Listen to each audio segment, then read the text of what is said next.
আসসালামু আলাইকুম। আমি এই মুহূর্তে একটা কফি প্রজেক্টে আসছি। দেখতে পাচ্ছেন এটা কিন্তু আপনার বাঁধাকপি। এটা বাঁধাকপি না?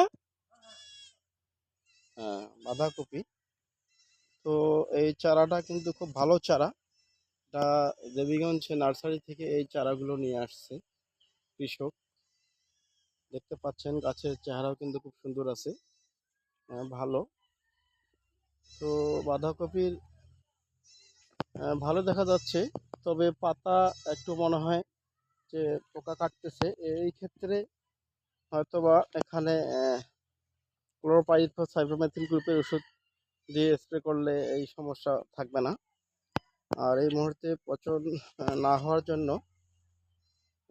ম্যানকোজেব কার্বনডাজিম দিয়ে স্প্রে করা যেতে পারে। বাঁধাকপির সাথে এক কর্নারে বেগুন।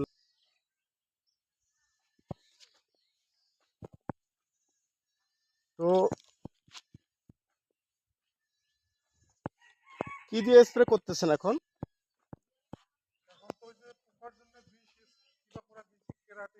কেরাটা দিয়েছেন? আচ্ছা আচ্ছা আচ্ছা, হ্যাঁ।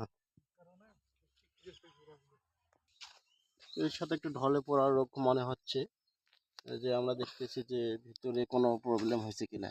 এটা পোকার সমস্যা নাকি এই যে হুম, এটা খুলেন তো।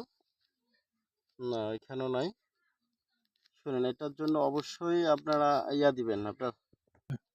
এটা একটা ওই ফাঙ্গিসাইড দিয়ে স্প্রে করলে হবে আপনার, যেমন ব্যাকটাপ। ওই ম্যান ইয়ার সাথে ম্যানসারের সাথে ব্যাকটাপ দিয়ে স্প্রে দিবেন, হ্যাঁ। তাহলে কিন্তু আচ্ছা। এই সমস্যাগুলো থাকবে না।